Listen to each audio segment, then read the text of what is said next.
One of the things that you may have to do with your Shopsmith every 30 years or so is change the belts. I'm going to show you how to remove both the drive belt and the Poly V belt. If you've got a much older Shopsmith, you may have what is called a Gilmer belt. Can we get a close-up of this? There we go. The Gilmer belt has teeth or cogs in it that fits over a gear on your drive shaft assembly.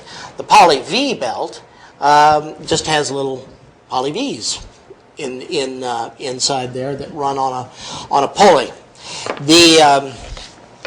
Both belts are turned by a ordinary V belt, or this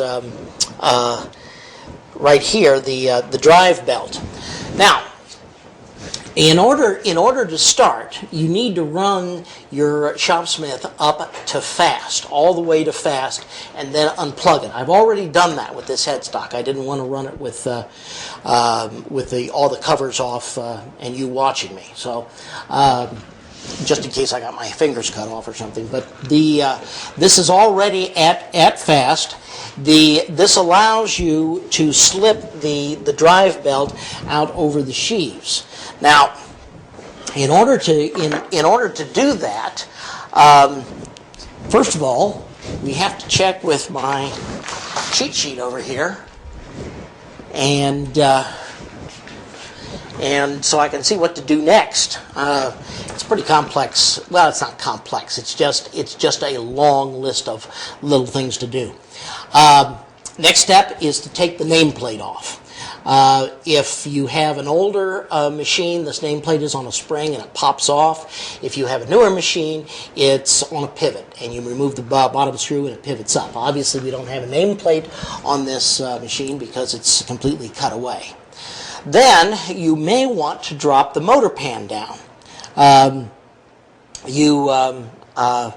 Well, not quite yet, because we need to remove the drive belt. So take the dust cover or the belt cover off and move it all the way to one side on your weigh tubes. Now take the quadrant loop. You can see that in there. Here, let me turn this so you can see it. There we go. That's right here. This quadrant loop, you just sort of push in on a little metal spring and pull that forward. That lets this floating sheave slide back and forth, and makes the drive belt even looser. Now take the drive belt off by simply, again, turn this so you can see what I'm doing. Get it started. A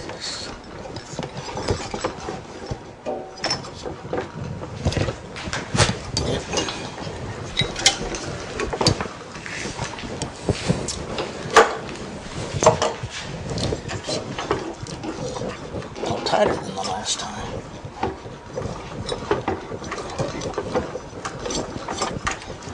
There we go. And it comes right off like that. Take it off the motor sheaves. Now, at this point, you can take out the 5 screws that hold the motor pan on and drop the motor pan down. That'll give you a little bit more room to work. I'm guessing that you don't have a cutaway Shopsmith headstock like I do. I obviously don't need any more working room here. To protect your weigh tubes when you drop the motor pan down, put a piece of cardboard over them. The motor pan will lay right down on the cardboard and wedge in between the weigh tubes, and there'll be enough wiring that you can do this without pulling on the wires. All right, drive belt is loose. Next thing to do is remove the screw and the washer above the eccentric bushing, right here. That keeps the bushing from working its way out. Now we're going to loosen the eccentric bushing. We need an Allen wrench to do this.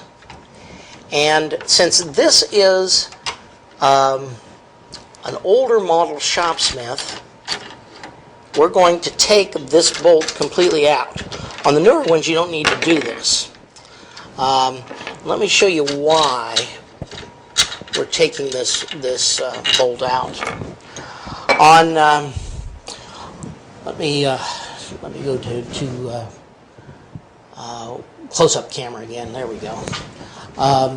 This is a bushing from the our older models from the 50s to the 80s that has an Allen screw right here. This Allen screw, when you insert the idler shaft in the bushing, the Allen screw, the point of the Allen screw lodges in the groove in this bearing. That keeps the two of these together. You've got to loosen this Allen screw in order to remove the eccentric bushing. On our newer machines, made after the 80s, you don't have this. All you have is a little screw right here that keeps the idler shaft from coming forward. If I can get it in there, there we go. And the pressure will keep it from coming out. You don't have to remove that screw. You don't have to do anything with it. On the older Shopsmiths, the real old ancient prehistoric ones that are carved out of stone, you've got a keeper like this. It's sort of C-shaped, and it fits around the bushing like this on each side. Pay attention to what's the long end and what's the short end. There's two ends. The long end will always go out, but you remove the bolt, and then you can pull out both the eccentric and the keeper. Now, let me show you. Turn this up here, and I'm going to take a 5/32 inch Allen wrench. Well, first of all, I've got to turn this where I can get at the Allen screw. Now, at the same time I turn this, I'm going to be loosening the belt tension. There's a slot here, and I just put the screwdriver in the slot and turn it till the slot is pointing all the way down to the motor sheaves. Take a 5/32 inch Allen wrench, loosen that screw, and now I should be able to pull out the eccentric bushing.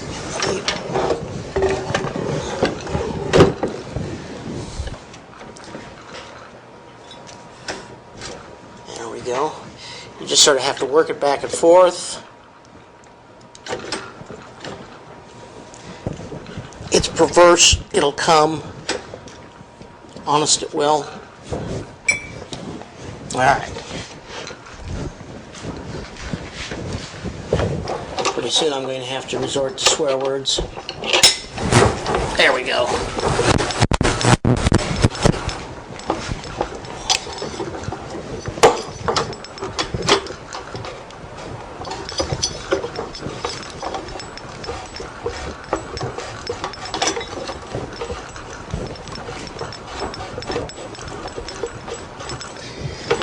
Man, that's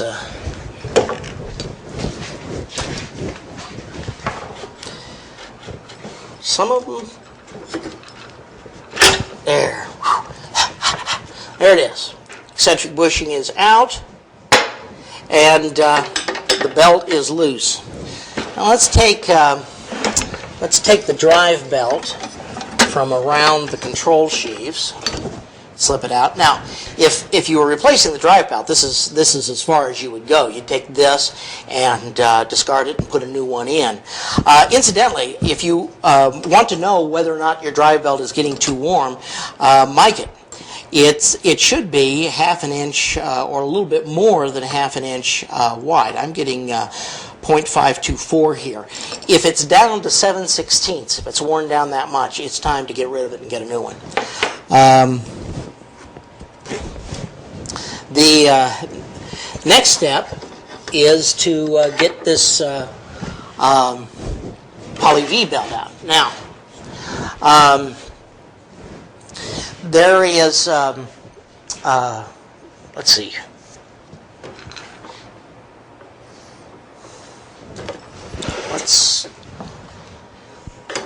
What's the next thing here? Oh, extend the quill. Okay. Let's take this quill all the way out. Now, on some Shopsmiths, you will be able to extend it out of the drive sleeve without loosening the set screw at the top. But on this one, you've got to do that. Now, I'm going to extend it out, keeping the tension on here. Okay? Yeah. There we go. I'm keeping the tension on and not letting this thing unwind. And then I'm going to clamp this in place. This to the 0 mark so it doesn't go back in. Oh.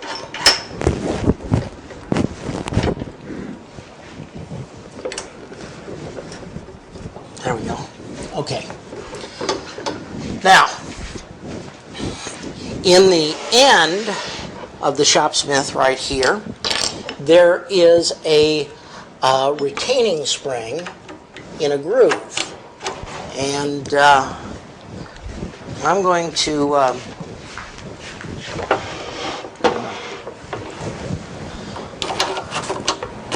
you sort of have to find the end of this retaining spring.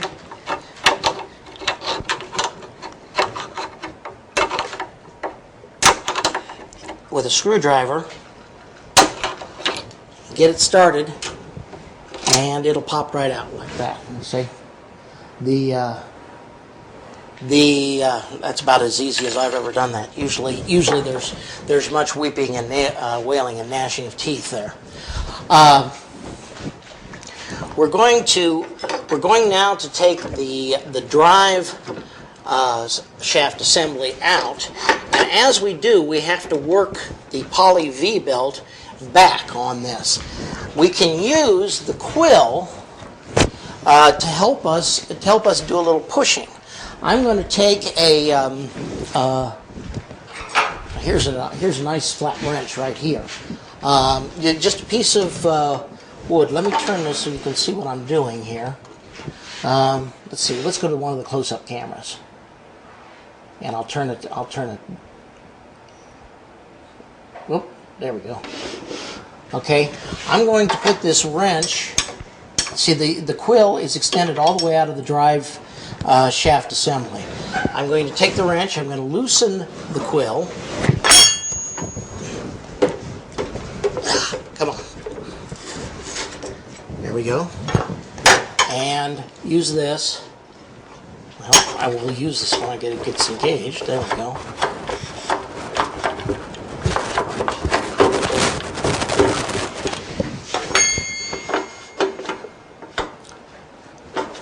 Patience, folks, we're having technical difficulties.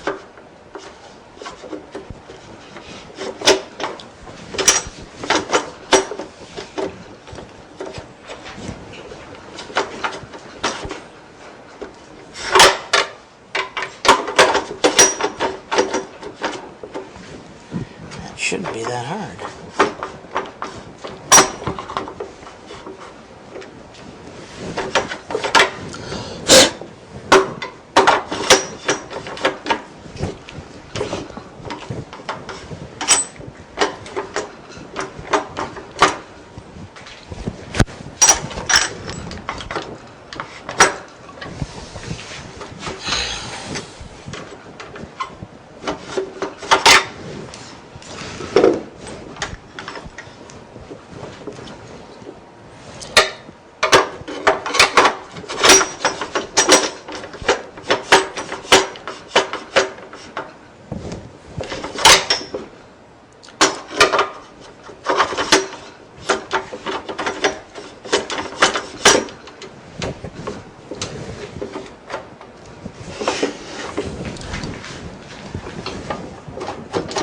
There we go.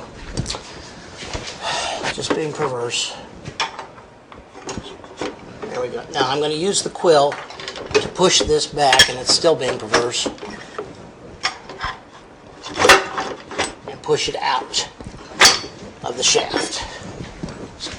quill again here. There it is. Use that to push it out of the casting, and then I'll work this out. There's the drive assembly. There's the belt, and there's the control sheet assembly. Okay? Now, to do this the opposite direction, of course, we put the control sheaves and the belt back in place, hold them up while we put the drive sleeve assembly back. Now this is where you need a little persuader sometimes.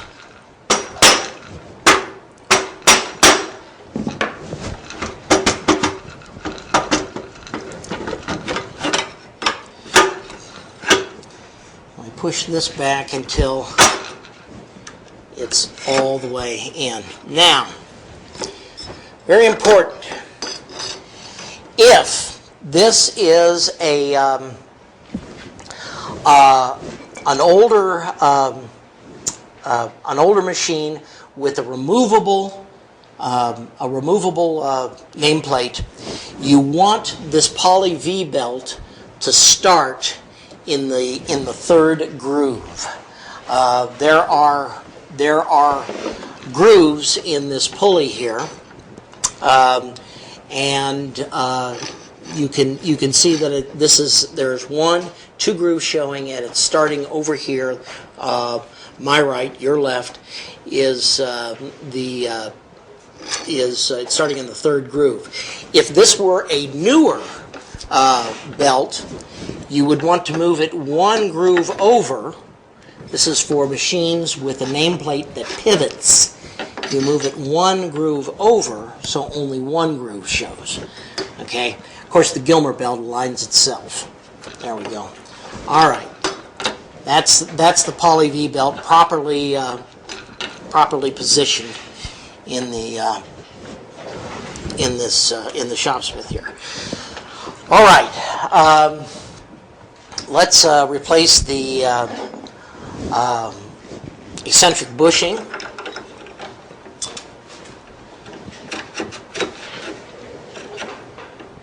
Oop. Got to get it right way around. You want the slot to face out.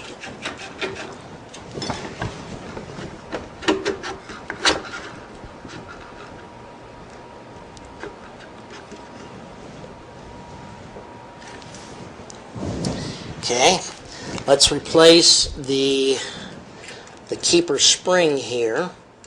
This is a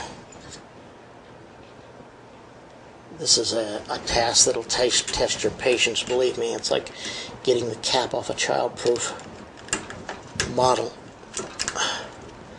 Gosh,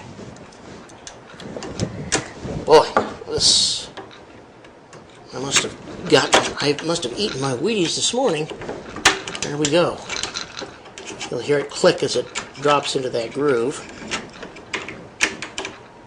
Or not. There we go. There's the click. There's another click. Good. Okay. Drive shaft is in place. Eccentric bushing is in place.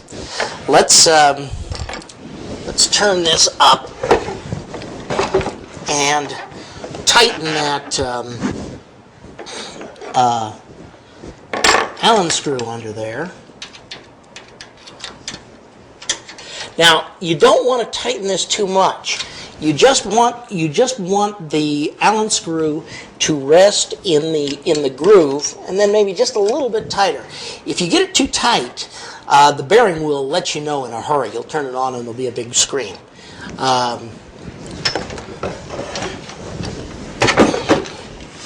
we go. Now, let's put the bolt, washer,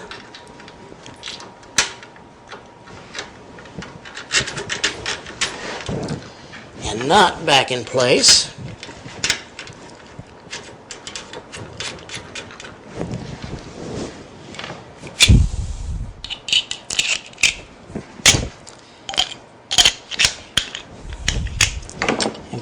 keeper screw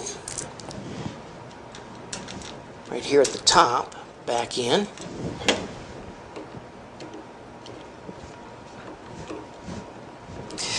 Now, timed tension, the Poly V.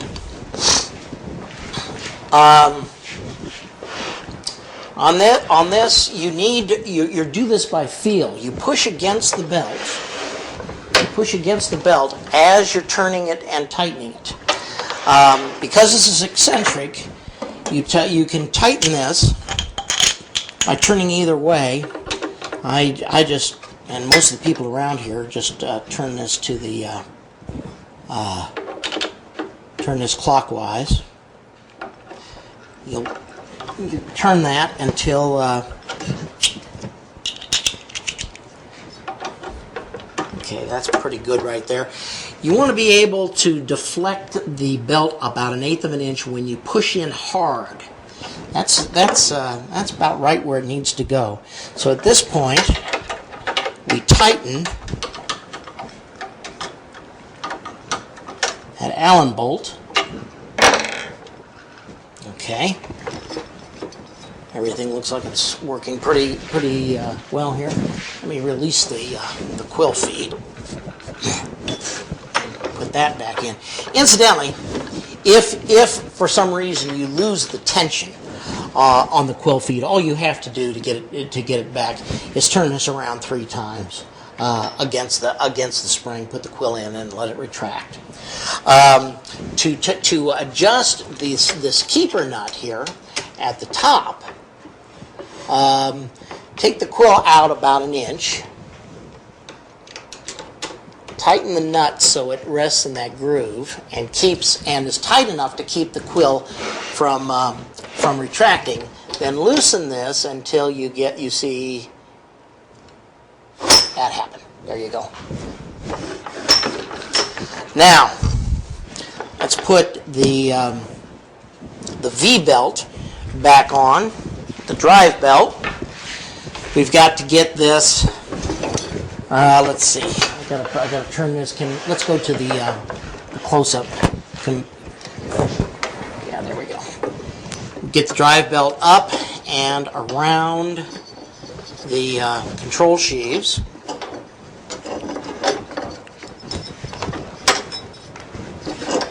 And then down and around the motor sheaves.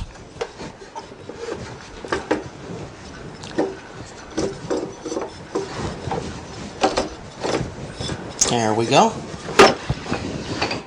Let's put the quadrant loop back on. Press that spring and push the quadrant loop over to hook that up. Now, if this were a Gilmer belt, instead the one with the cogs, instead of the Poly V belt, you would not tension it until right now. It's now ready to run. And you've got to run the Gilmer belt in order to tension it. So you have to be very careful because you've got pieces and parts exposed. But what would happen is I would turn this on, and while turning it on, I would turn the eccentric bushing. At some point, the Gilmer belt would begin to make a noise. It actually would begin to scream. At that point, it's too tight. Once I hear that scream, I back off a little bit until it quiets down, and that's where the tension needs to be. Nothing left to do now except well, let's see. Motor pan was never off, but the motor pan had to go back on. Actually, the motor pan had to go back on before you put the drive belt on. Dust shield and the belt cover goes back on. And at this point, you're still set on fast, and you should be ready to run. That's it.